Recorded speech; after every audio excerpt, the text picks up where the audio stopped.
El diluvio universal.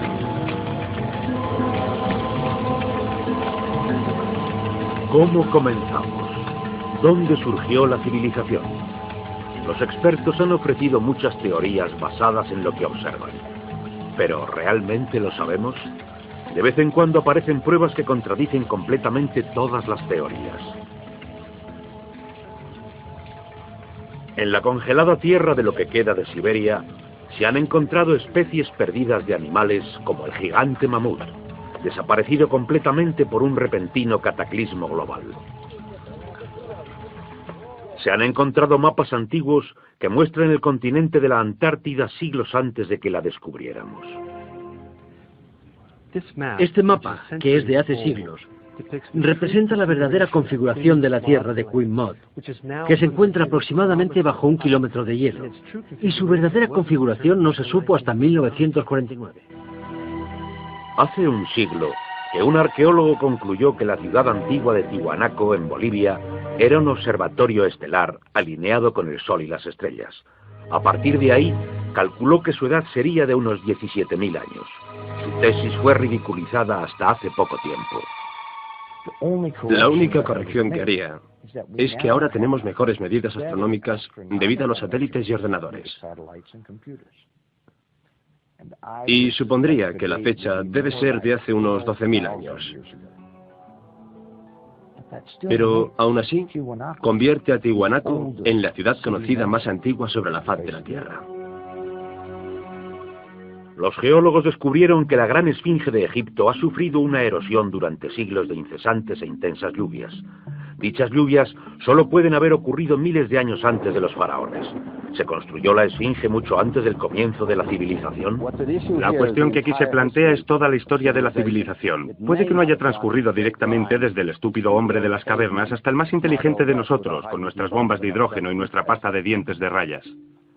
A veces las pruebas que se encuentran rompen todas las reglas. En este programa encontraremos gente que está buscando precisamente esas pruebas. Trazan nuevas teorías que puede que cambien nuestro punto de vista sobre el curso de la civilización del hombre. Esta enorme cara fue esculpida por el antiguo Olmes de México. Se cree que es de hace al menos 2000 años. Es indiscutiblemente africana y se supone que los negros no llegaron a América hasta después de Colón. En este libro, de la Atlántida a las Esfinges, el autor Colin Wilson reúne pistas que él cree que revelan las huellas de una civilización avanzada y perdida que existió antes de que comenzara la historia.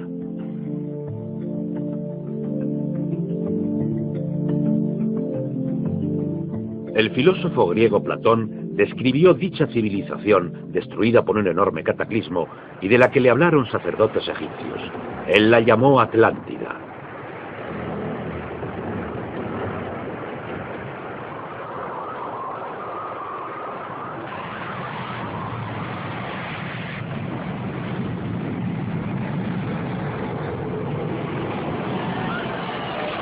Atlántida, un enorme cataclismo. Sabemos de dicho cataclismo a través de otro mito, el diluvio bíblico, el Arca de Noé, mito igualmente despreciado por los científicos.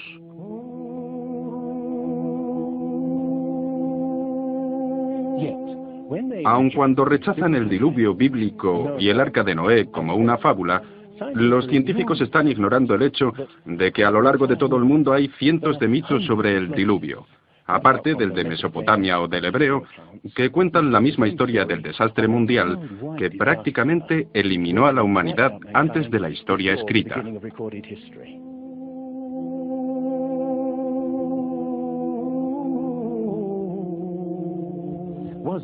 ¿Existió realmente algo como un diluvio? Y si fue así, ¿existía una civilización que surgió antes que todas las demás? Estoy diciendo civilización, no Atlántida, ya que en cuanto mencionas la palabra Atlántida, un científico gruñe "oh no" y deja de escuchar. La idea del diluvio universal está más allá de la respetabilidad intelectual. Pero ¿cómo puede ser la ciencia misma imparcial? ¿Hace realmente lo que reclama hacer? Consideremos los hechos y empecemos desde ahí. A través de la historia, la ciencia ha tendido a centrarse más en sus teorías que en los hechos. Desde los hechos surge la teoría para explicarlos. otros se dejan a un lado. Nuevos hechos pueden cambiar la teoría, pero con frecuencia son ignorados. Llamamos a estos hechos anormales, pruebas que no se ajustan.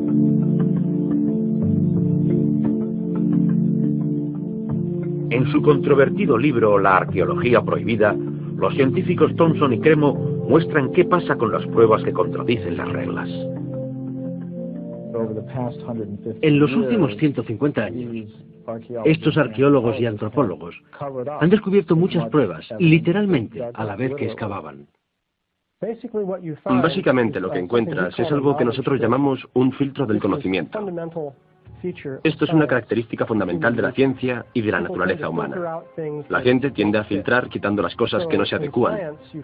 Así que en la ciencia te encuentras con que las pruebas que no encajan en el paradigma aceptado tienden a eliminarse. No se enseñan ni se discuten. Y la gente que dispone de cierta educación científica generalmente ni siquiera aprenden sobre ellas. De lo que estamos hablando, por ejemplo, se demostró en Iatlico, México, en 1996, cuando la arqueóloga Jan Steen McIntyre amenazó con cambiar completamente el punto de vista teórico convencional de que la humanidad es relativamente nueva en la mayor parte de la Tierra, que penetró en Siberia hace unos 30.000 años y definitivamente no en América hasta hace aproximadamente 20.000 años.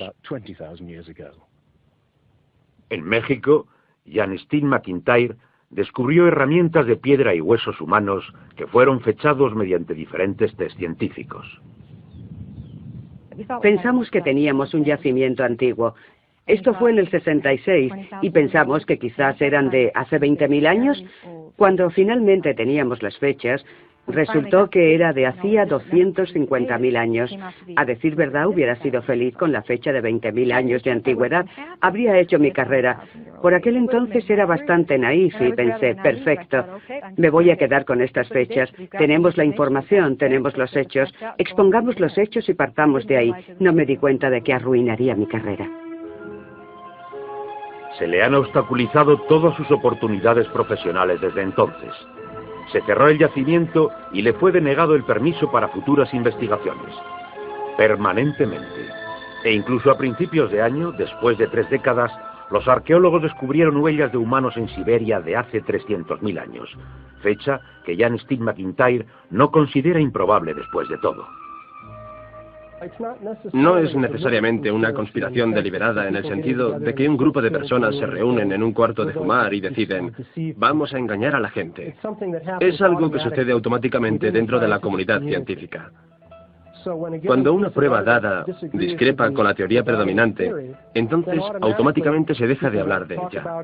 No la divulgan. Y eso significa que la ciencia no progresa de la manera que uno esperaría.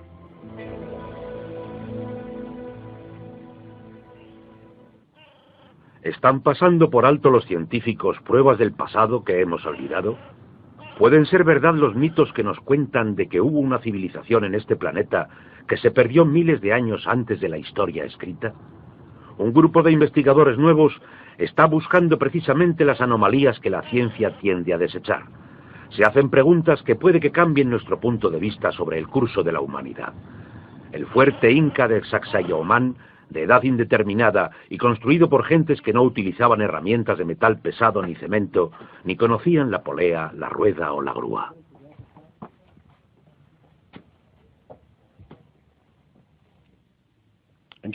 Mira esta piedra. He contado 11 esquinas. Debe pesar más de 200 coches familiares y revela la increíble destreza de esta gente en la construcción. Estas cosas revelan también algo más. Una increíble habilidad para manejar cosas de este tamaño. ¿Cómo demonios consiguieron subirlo ahí? Bolivia. Las misteriosas ruinas de Tiwanaku. Similar destreza. Habilidades de construcción avanzadas. Lo que es inexplicable. Las piedras que dan a este lado están perfectamente colocadas. Cogimos una aguja e intentamos insertarla en cada punto a lo largo de la unión. Y era imposible insertarla.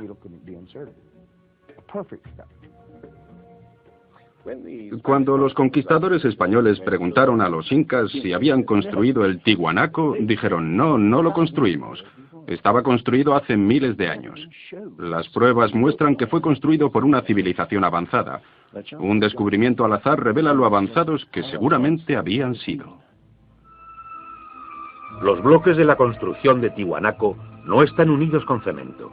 Cualquiera que los separe descubrirá el inesperado destello de metal que mantiene las piedras juntas. Lo que parece increíble aquí es que para mover cada obra donde se necesitaba una grapa, tenían que tener algo así como una planta de fundición portátil para mantener el metal en un estado de ignición sin llama.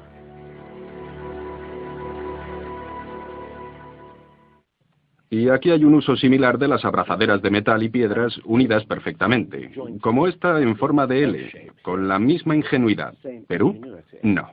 Estamos un continente más allá, en África, Egipto, tierra de las pirámides. Las 3 pirámides de Gizeh, maravilla del mundo antiguo. El triunfo de otras gentes que no conocían la rueda, la polea o la grúa. ¿Cómo fueron capaces de hacer un trayecto tan alto con bloques de construcción de 100 toneladas? Es una proeza que la tecnología moderna tampoco puede explicar ni imitar.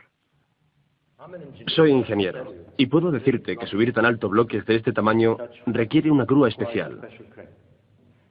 Entonces, gente que no tenía estas grúas especiales, ni siquiera una simple polea o una rueda, y utilizaba herramientas de cobre, ¿cómo pudieron hacerlo? Bobal cree que la Gran Pirámide de Gizeh fue algo más que una tumba que delata un nivel inexplicable de alta tecnología. En su libro sobre el Génesis, Robert Bobal y su coautor Graham Hancock enumeran muchas proezas inexplicables. El experto en perforación Chris Dunn. Esta es una increíble obra maestra, un misterio. ¿Cómo lo hicieron? El sarcófago en la cámara del rey. ¿Cómo los constructores primitivos consiguieron hacer coincidir el contenido interior con el de la misma piedra del sarcófago hasta llegar al milímetro cúbico?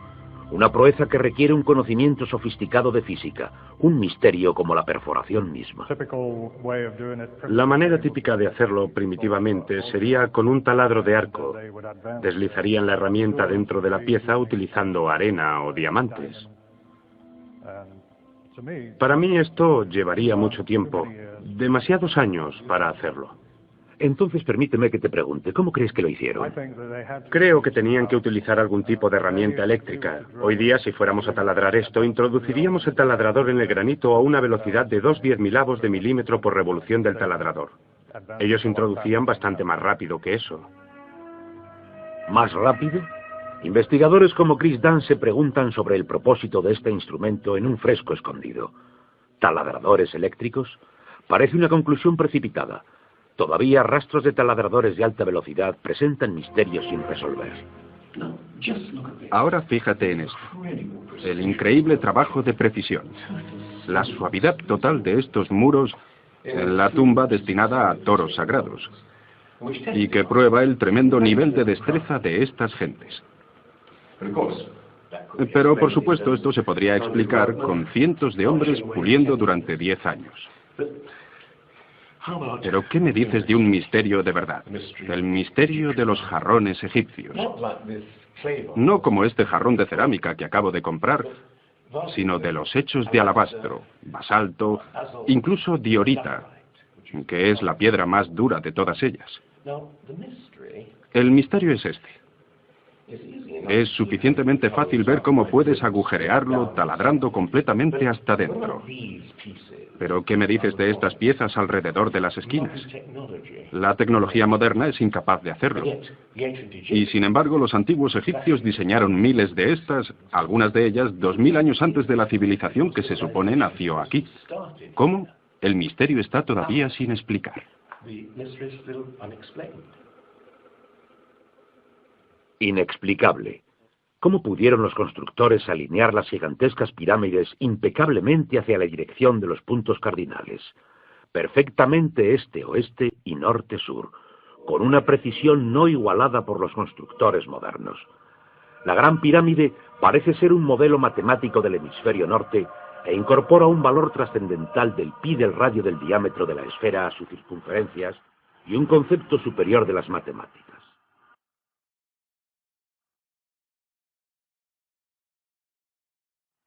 Está claro que tenemos aquí un sistema avanzado de matemáticas y tecnología, en un momento en el que se suponía que no existía. Y para conseguir estos resultados, los antiguos constructores tenían que usar un ángulo de 52 grados. Cualquier otro ángulo no valdría. Pero nadie en Egipto conocía pi. Ese valor trascendental está también representado en el ángulo de esta pirámide y el ángulo extraño que sus constructores le dieron en Teotihuacán, México, la ciudad que generaciones posteriores de atemorizados indios llamarían la ciudad de los dioses.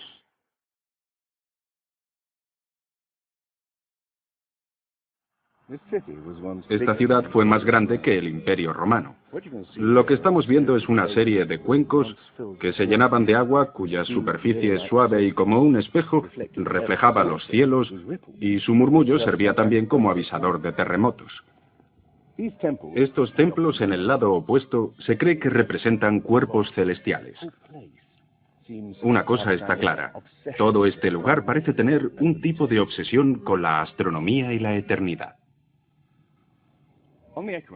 En los equinoccios, el 21 de marzo y el 21 de septiembre, estas pirámides representan gigantes sombras a lo largo del eje, lo que hace de ellas un perfecto reloj para la gente que estaba obsesionada con la medida del tiempo y la precisión.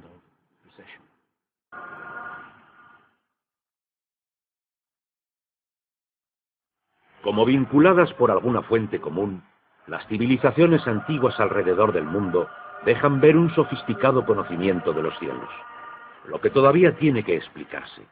Una fascinación por el sol y las estrellas, y por la precisión del lento y persistente movimiento de la Tierra, que hace que las constelaciones parezca que viajan a través de los cielos nocturnos y de las épocas.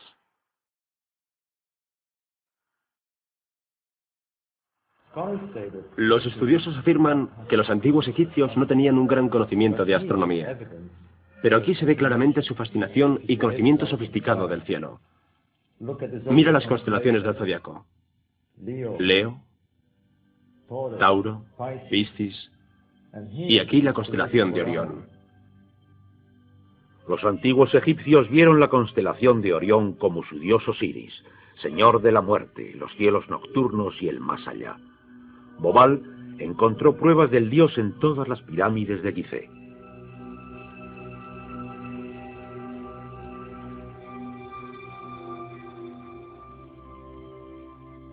Es realmente un misterio. Pequeños ejes señalando hacia arriba. Solo ejes de ventilación para los egiptólogos. Pero los astrónomos piensan diferente. Para el antiguo Egipto, esto era Rostau, salida al más allá, reino del dios Osiris u Orión. En el antiguo Egipcio, Orión era Osiris, el gran dios de la resurrección. Esto es una reconstrucción del cielo en el año 2500 a.C., y fue increíble descubrir esto. Los rayos conducen a Orión y a la estrella Sirius o Isis, consorte de Osiris. En textos antiguos, Bobal encuentra que deben haber servido en ceremonias secretas para hacer que faraones muertos resuciten como estrellas en la constelación de Orión.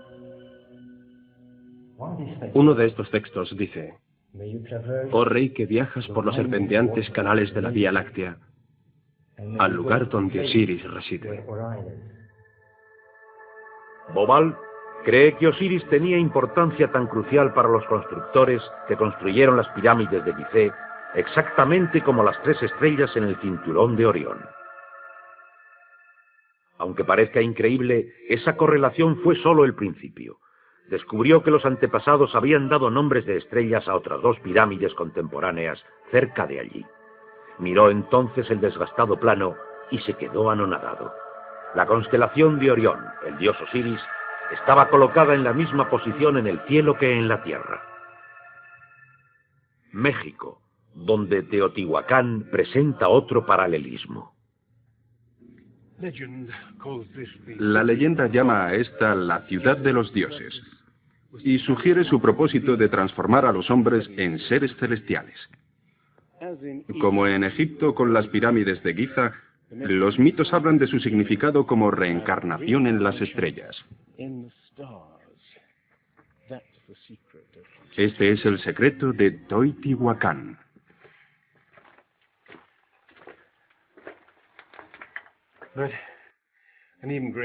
Pero un enigma mayor descansa en la pirámide por encima de mí.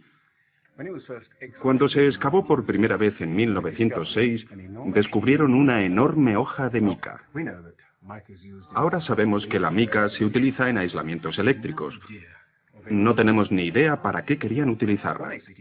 Lo que resulta incluso más extraño es que la mica procede de Brasil.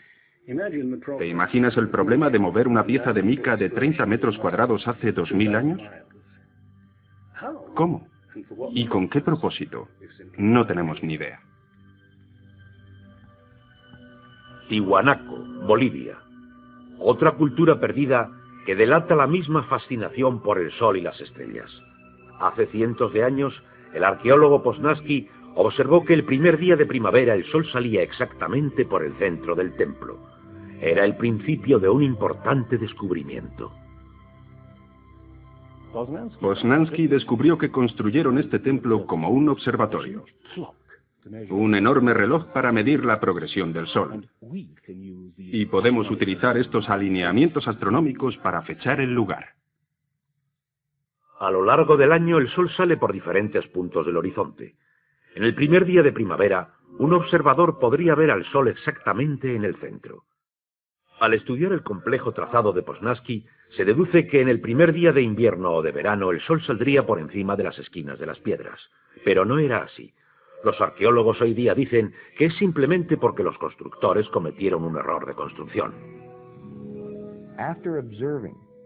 Después de observar la perfección con que fue construido este lugar, con piedras de 100 toneladas, sugerir tal cosa como que las marcas de los solsticios están equivocadas me parece increíble. Neil Steve verificó los cálculos de Poznański. Al medir el ángulo de las esquinas y comparar ese ángulo con las posiciones del amanecer, Poznański pudo calcular que el Tiwanaku fue construido hace 17.000 años. En aquel entonces, la inclinación del eje de la Tierra era ligeramente diferente a la de hoy. En aquellos días, los soles de verano e invierno habrían salido por encima de las esquinas.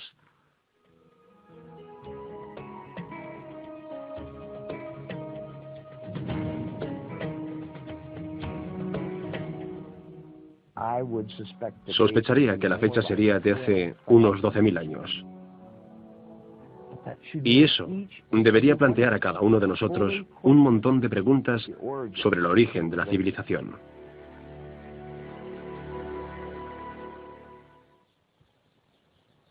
¿Dejó una civilización perdida en el tiempo sus huellas en varios lugares del mundo? Sacerdotes egipcios contaron al filósofo griego Platón que dicha civilización había existido hace 12.000 años, pero según la ciencia, esta civilización no apareció hasta hace 5.000. ¿Podría haber aparecido antes?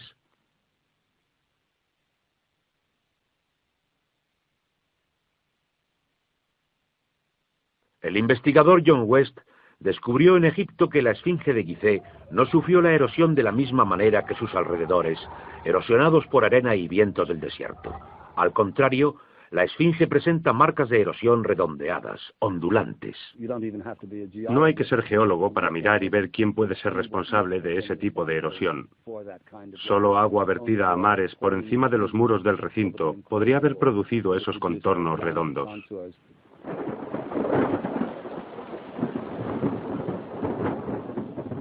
¿Agua en el desierto del Sáhara? No en la época de los faraones. Para ello hay que retroceder hasta el final de la era glacial, unos 10.500 años antes de Cristo. Miles de años antes de que existiera algún faraón. Pero, ¿por qué tiene entonces la esfinge cabeza de faraón? La cabeza es desproporcionadamente pequeña. Vista particularmente desde el aire, se ve que el cuerpo de la esfinge es largo y aplanado, y la cabeza parece como un alfiler encima de él. Para nosotros esto es una indicación de que la cabeza ha sido reesculpida. En otras palabras, en un momento dado de su larga historia, la cabeza era redonda. John West Cree que la Esfinge fue originariamente un enorme león que un desconocido grupo de escultores esculpió en la roca miles de años antes de Cristo. Sufrió la erosión cuando al final de la era glacial cambió el clima causando lluvias incesantes durante siglos. Solo miles de años después esculpieron los faraones su cabeza a su propia imagen.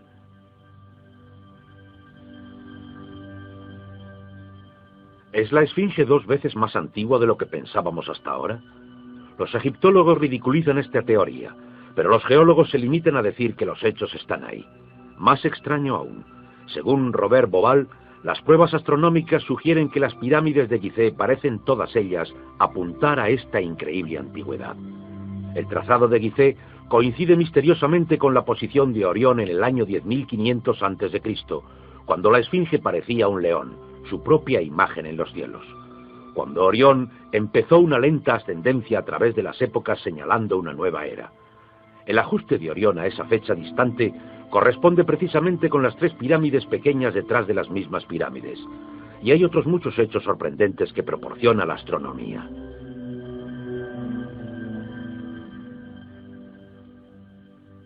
Esto coincide exactamente con las ideas que se han venido desarrollando en el análisis geológico de la Esfinge. Así que hay justo 2 ciencias indicando que la Esfinge podía ser de hace 10.500 años antes de Cristo.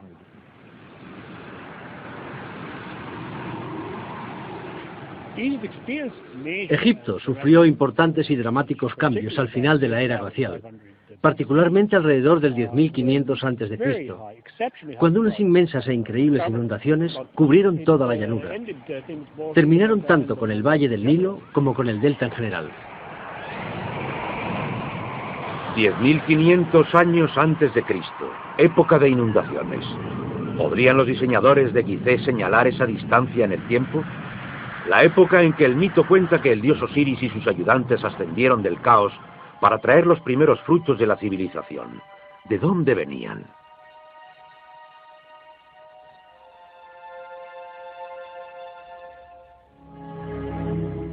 Un dios que era similar al señor del antiguo Tiwanaku en Bolivia. Aquí está el misterio de la ciudad de Tiwanaku, el dios al que veneraban. Alto, barbudo, descrito como blanco. Viracocha surgió de los tiempos del caos y de la destrucción a través de las aguas para traer algún tipo de renovación a la raza humana. El dios blanco Viracocha. En México se le llama Quetzalcóatl, que vino con otros para traer los primeros frutos del conocimiento. Su imagen está por todo Teotihuacán. La serpiente emplumada, símbolo enigmático del dios Quetzalcóatl, quien vino al este después de tremendos cataclismos para traer la civilización a esta parte del mundo. ¿Podrían los dioses como Osiris, Viracocha y Quetzalcóatl haber sido personas reales que vinieron de muy lejos? ¿Supervivientes de un cataclismo que había destruido sus hogares y civilización? La pregunta que nos hacemos es la siguiente. ¿Existió alguna remota civilización sin identificar que conectó Egipto, México y Sudamérica y dejó sus huellas, sin embargo, difíciles de identificar en un tipo de conocimiento? Tomándolo aisladamente, estoy de acuerdo, cada trocito de prueba revela poco. Pero consideremos todos estos elementos en común juntos. En ambas civilizaciones había enormes pirámides alineadas exactamente con los puntos cardinales, incorporando conocimientos avanzados de matemáticas. Ambas demostraron tener un conocimiento increíble de astronomía, expresado en los grandes monumentos sagrados que erigieron. Aunque no conocían ni la polea ni la rueda, ambas podían construir utilizando grandes piedras finamente unidas en un estilo único de construcción, con esquinas en forma de L y abrazaderas de metal. Y ambas culturas utilizaron el procedimiento de momificación para preservar y honrar a sus muertos. Aquí se encontró una nueva e increíble pista cuando la doctora Balabanova, de la Universidad de Ulm, descubrió para su sorpresa que muchas momias de Egipto contenían cocaína y nicotina, originarias de Sudamérica. Recibí montones de cartas que eran casi amenazantes, cartas insultantes. que todo eso no tenía sentido, que estaba fantaseando, que era prácticamente imposible, porque estaba comprobado que antes de Colón esas plantas no se encontraban en ningún otro sitio excepto en América.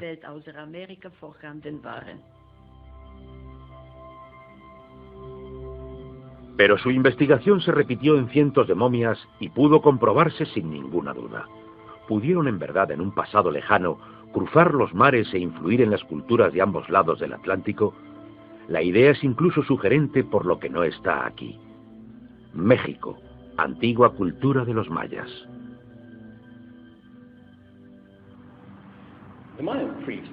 Los sacerdotes mayas tenían mesas para predecir los eclipses de sol y de la luna.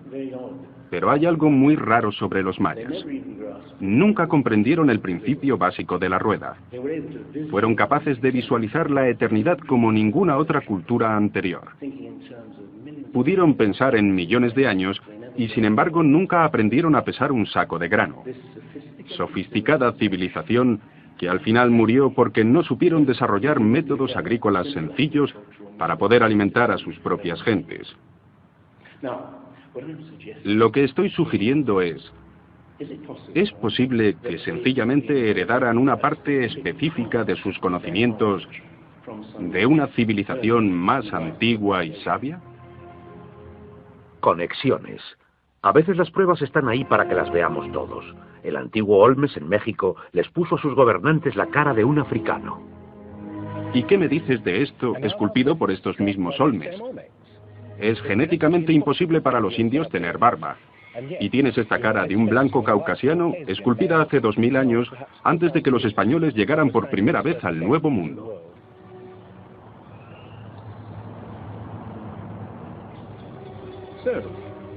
Caras de África y del Cáucaso, esculpidas muchos siglos antes de la llegada de Colón. ¿De dónde vienen? ¿Cómo llegaron hasta aquí? ¿Cómo llegaron a influir en la cultura más antigua de Centroamérica, la cultura madre de México? Todo lo que los arqueólogos saben es que de repente aparecieron, completamente evolucionados, alrededor de 1500 años antes de Cristo, sin señales de desconexión en el desarrollo. Esta gente, cuya expresión característica eran enormes caras esculpidas en piedra, cabezas de caucasianos y africanos, parecen haber aparecido de no se sabe dónde. Oaxaco, antigua ciudadela del monte Albán. Aquí, más al sur de México, se encuentra lo que parece el último registro de estos hombres misteriosos, ya que estas figuras esculpidas en piedra parecen ser las figuras muertas en batallas, desnudos, desesperados, la mayoría de ellos castrados. Esto puede ser el punto donde estos hombres desaparecieron de la historia. Entonces, ¿una sofisticada civilización de navegantes cruzó el Atlántico siglos antes de Colón? Hay, pues, otra parte de las pruebas. Estos mapas antiguos que sugieren que antiguos navegantes poseían un conocimiento del mundo que nunca antes se ha explicado. Un puzzle para los científicos a lo largo de este siglo. En 1513, el almirante turco Piri Reis planificó partes del mundo nunca antes vistas.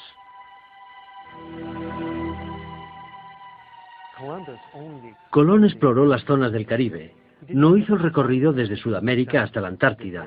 Nunca estuvo cerca de esta zona, pero estos mapas muestran todas esas características con bastante precisión antes de que Colón o cualquier otro explorador europeo hubiera alcanzado estas zonas.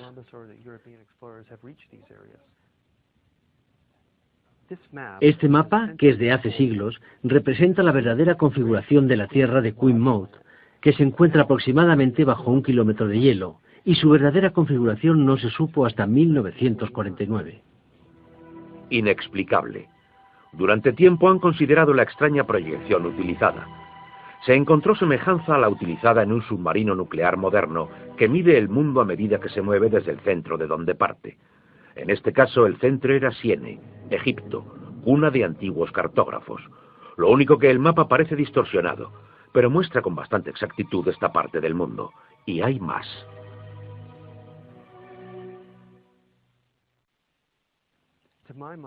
Para mí, el aspecto más significativo del mapa de Peary Reis es el hecho de que describe las longitudes con bastante exactitud, algo que los europeos no fueron capaces de hacer hasta el siglo XVIII, y este es el siglo XVI. Distancias. Esta historia comienza en estas playas en 1707, cuando la flota inglesa navegaba desde el Mediterráneo hasta las costas de Inglaterra. En aquellos días era bastante fácil determinar a qué distancia estaba el norte o el sur, midiendo el ángulo que el Sol y las estrellas hacen con la superficie de la Tierra. Pero no existía tecnología para determinar a qué distancia quedaba el este o el oeste. Distancia. Bien, el almirante Sir Cloudesley Shuffle se enfureció cuando un marinero de un país del oeste le dijo que estaba a unas 20 millas más allá del este y era probable que naufragara la flota en la costa. Cuando los oficiales le aseguraron que el curso estaba bien, hizo que colgaran al marinero por insubordinación.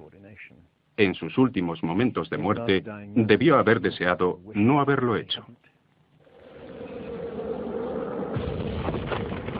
Se encontraban barcos a miles, pero ahora la pérdida de toda una flota dio lugar a la búsqueda de un reloj preciso que pudiera calcular la longitud.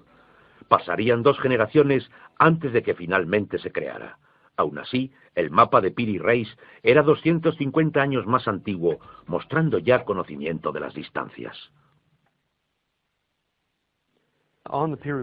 En el mapa de Peary Reis se menciona el hecho de que es copiado de fuentes de otros mapas. Estas son copias de otras copias. La mayoría de la gente que ha investigado cree que los mapas pueden datar de la época de Alejandro Magno, pero realmente son aún más antiguos. Mapas del mundo diseñados antes de que aprendiéramos a navegar los océanos. Inexplicable tecnología de construcción, conocimiento sofisticado de matemáticas, astronomía. Si hubo una tecnología tan avanzada capaz de pasar su conocimiento a los constructores de la Esfinge y a las gentes de los Andes en México, ¿qué pasó con ella? Platón dice que hubo una civilización tecnológicamente avanzada capaz de navegar por los océanos del mundo. Atlántida, descansando en un enorme continente. Al rechazar una civilización perdida, la ciencia rechaza igualmente la noción de una catástrofe mundial que la destruyó. Pero lo que nos cuentan Platón o la Biblia encuentra apoyo en otras partes. El Popol Vuh, el libro sagrado de los mayas, habla de unas enormes olas e inundaciones y de que los cielos se oscurecieron durante meses seguidos, de increíble frío, negras lluvias y granizo. Los hombres de la antigüedad hablaban de tiempos de caos, inundaciones y oscuridad, de donde los dioses surgieron para dar forma a las tierras de Egipto.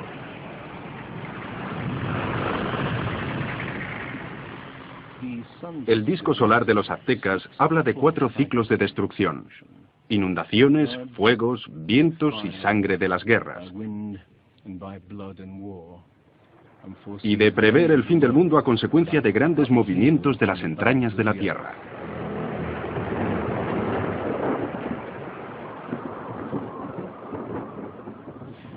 Los mitos en otros lugares de la antigua América hablan de inundaciones y diluvios apocalípticos, de fuego de erupciones volcánicas y de terremotos. Hablan con inquietante realismo de un pasado que no pueden recordar claramente ni tampoco olvidar. Los estudiosos se inclinan a creer que la inundación es una fantasía de antiguos poetas. Pero supón que los estudiosos están equivocados. Supón que una serie de catástrofes naturales terribles redujeron a nuestros antepasados a unos pequeños grupos que vivían muy lejos unos de otros y repartidos por todo el mundo. Lo que estamos buscando es una época que encaje perfectamente a los mitos como el zapato de cristal al pie de Cenicienta. Una pista, la Brea Tar Pit de California. Sepultura masiva de millones de animales, convertida ahora en atracción turística. En el fondo de la superficie se encuentra el Salt Lake Oil Field. El asfalto se escurre a través de las grietas y fisuras como un tremendo matamoscas que captura animales en el asfalto. Tenemos increíbles recursos aquí de animales atrapados de esta forma durante los últimos 40.000 años. Es como leer un libro de tiempos antiguos. Cuando los animales que abundaban nunca pensamos en absoluto que fueran originarios de América. Mamuts, elefantes, rinocerontes, osos perezosos gigantes, incluso caballos y camellos. Pero entonces una enorme catástrofe los hizo desaparecer, aparentemente en cuestión de décadas. Alrededor del 10.500 a.C., hace unos 12.000 años. Los animales grandes, cualquier animal más grande que un coyote, en gran medida se extinguieron en unos cientos de años. Sí, esa en efecto es una gran catástrofe.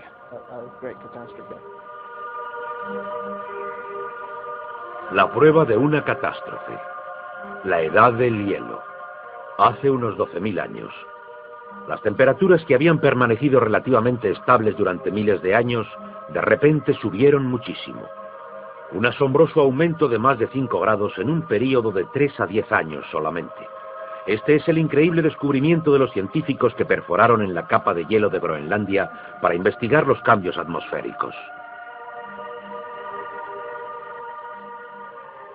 Al núcleo de hielo de Groenlandia, alguna gente lo ha llamado la piedra roseta del clima, ya que es posible ver cómo puede cambiar el clima tan rápidamente. Es realmente un gran descubrimiento, y este cambio ocurrió entre 3 años y un par de décadas próximas a lo que vemos hoy día. Hemos encontrado cambios increíbles en la química del hielo, y encontramos que durante un tiempo, cuando las capas de hielo empezaban a fundirse, encontramos más señales de deposiciones volcánicas y de mayor magnitud. Más concentraciones que en cualquier otro periodo en los últimos 110.000 años que habíamos medido.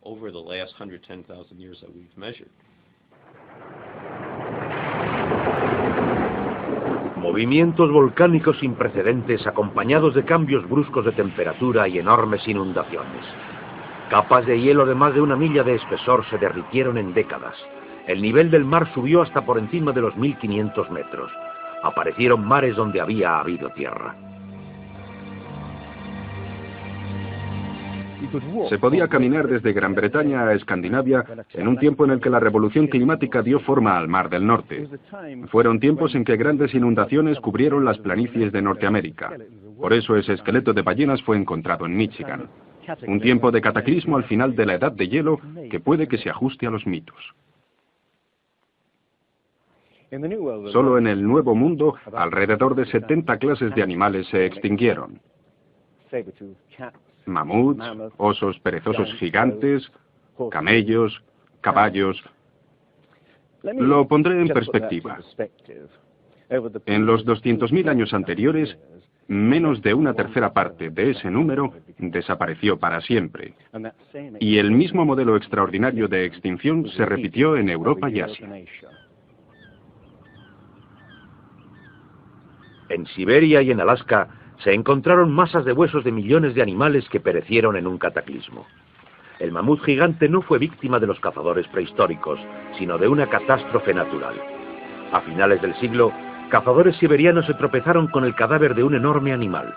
Cuando se desenterró y transportó, se encontró que su estómago contenía plantas sin digerir procedentes de climas templados. El animal había sido totalmente congelado, más rápido de lo que cualquier moderno congelador es capaz. Lo que es cierto es que hace unos 12 o 13.000 años, un terrible frío abatió Siberia y no ha parado desde entonces. El misterio de los mamuts congelados ha dado lugar a algunas extrañas anécdotas, algunas ciertas y otras no. Como la historia de los filetes de mamut servidos en Fairbanks, Alaska. Lo que es cierto realmente es un informe del siglo XIX del naturista ruso Baron Wrangel, que descubrió la isla de Oso, que se encuentra al norte de Siberia, y donde la arena estaba sujeta literalmente por arrecifes de hueso y colmillos de mamut y otros animales que habían desaparecido en alguna extraña catástrofe primitiva.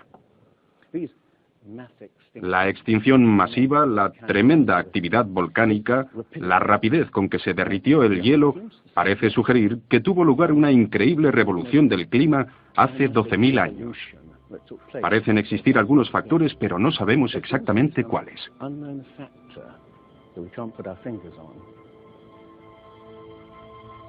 El fin de la Edad de Hielo. ¿Qué es lo que hizo esta revolución? Aquí está la gran cuestión. ¿Qué produjo el cataclismo? Una de las mejores ideas que se han propuesto es del americano Charles Hapgood, que sugirió algo que llamó desplazamiento de la corteza terrestre, que significa que toda la corteza de la Tierra se cambió de sitio de repente. Toda la cáscara exterior de la Tierra es solo una tercera parte de la masa de la Tierra. Se perdió, se movió, como la cáscara de una naranja. Más fina que la cáscara de un huevo, la corteza de la Tierra se apoya en un líquido interior fundido. La teoría que rige la corteza de la Tierra es la de las placas tectónicas. Los continentes poco a poco se fueron separando a lo largo de miles de millones de años, aunque la ciencia rechazó esta teoría durante más de medio siglo. Y ahora igualmente rechaza la idea de que la corteza terrestre pueda moverse como una unidad. Pero un científico estaba fascinado con la idea. Si hubiera vivido más tiempo, se hubiera considerado más seriamente la teoría del desplazamiento de la corteza terrestre. Su nombre fue Albert Einstein. En resumen, esto es lo que expuso. Cuando di con el trabajo de Hapgood, me quedé fascinado. Era una idea tan simple, pero que explicaba un gran número de problemas.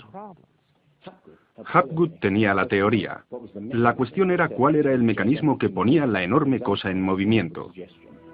Y fue Einstein quien planteó la idea.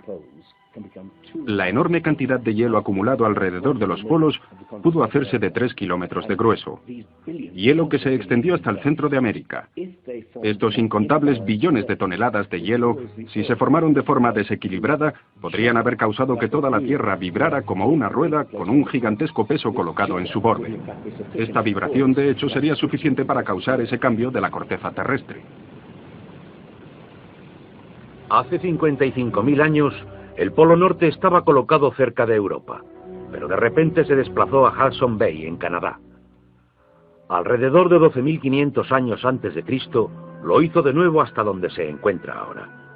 O es mejor decir que las tierras y los mares han sido arrastrados a lo largo del polo, impulsados por el desplazamiento repentino de la corteza terrestre. Y si fue así, esta es una de las cosas que habría pasado al final de la Edad de Hielo. El desplazamiento impulsó a América fuera de la zona polar. El mar a su norte se congeló con una capa fina de solo milímetros de espesor. La enorme capa de hielo que había sobre Norteamérica se derritió en pocos años.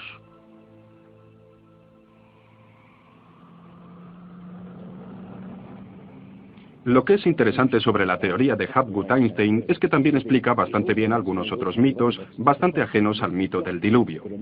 Hay mitos de tremendos terremotos o catástrofes volcánicas, negras lluvias del cielo o congelación total de las tierras.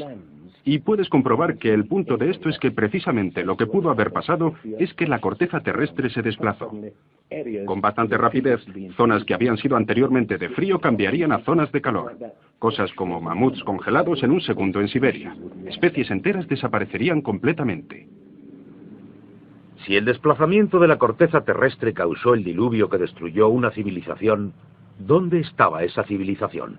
Investigadores creen haberla encontrado en Grecia, en la isla de Santorini, destruida una vez por una enorme erupción, o en la antigua Troya, o en la isla germana de Heligoland, casi barrida por el Mar del Norte. Han buscado continentes hundidos en el Océano Atlántico, pero no se ha encontrado nada.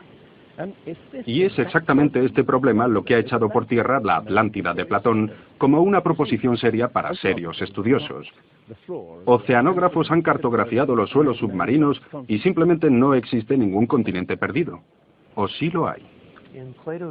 En lo que nos cuenta Platón sobre la Atlántida, la describe con montañas en medio del océano. Y el océano verdadero es, por supuesto, el océano del mundo. Es más tarde cuando empezamos a dividir el océano en diferentes partes, llamándolo Atlántico, Pacífico, etc. En realidad, el mundo tiene un solo océano, y los mitos de alrededor del mundo son bastante explícitos sobre qué pasó. El Zen Vesta de la literatura védica describe la isla no solo destrozada en un diluvio, sino cubierta de hielo y nieve. Así buscamos una isla cubierta de nieve en medio del océano, y la gran candidata es la Antártida.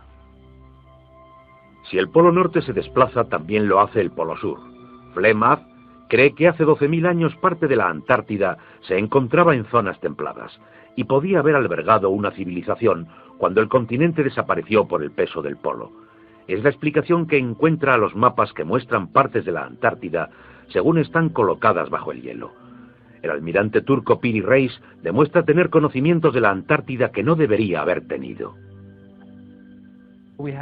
Tanto el Departamento de Cartografía de la Armada como del Ejército del Aire nos dicen: hemos hecho comparaciones de picos salientes de las montañas. Les encontramos una sorprendente coincidencia. Tenemos que destacar que no estamos hablando de un mapa, el mapa de Piri Reis, que podría ser discutido, sino de docenas de mapas. Por ejemplo, el mapa de Phineus de la Antártida es bastante preciso, mostrando sistemas de ríos que existen pero que eran desconocidos en el siglo XVI.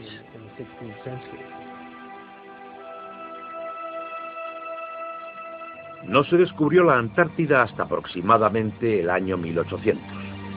¿Cómo pues pudieron los cartógrafos registrarla gráficamente? Solo según Flemeth, si lo hicieron de copias de mapas milenarios. Información que sencillamente no debería estar ahí.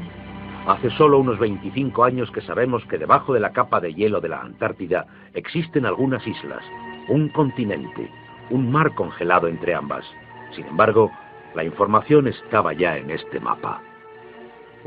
A lo que me refiero es que estas islas corresponden a esta zona, y los tipos de nevadas por aquí son muy intensas. Prácticamente nada por aquí. Estas islas de abajo de aquí se unirían antes de que se juntaran a la masa continental, por lo que hubo caminos por aquí durante varios miles de años. Y estos fueron probablemente caminos por aquí antes de que se juntaran. Lo que se describe aquí es algo que creo ocurrió hace unos 8.000 años, no posterior a 6.000 años antes de Cristo. No hay forma de saber cómo ocurrió, excepto suponiendo la existencia de una civilización que tuvieron ciertos conocimientos de cartografía y navegación, que fueron reinventados de nuevo en nuestra época. ¿Fue el comienzo de la civilización humana más antiguo de lo que pensamos? Se puede pensar que muchos elementos en este programa solo añaden insensatas sugerencias, que tomadas aisladamente pueden ser todas ellas discutidas. Pero si se ponen todas las piezas juntas, como las de un puzzle, se empieza a visualizar un modelo, como el que surge de los mitos. Una civilización que desapareció y fue olvidada mucho antes de la historia escrita.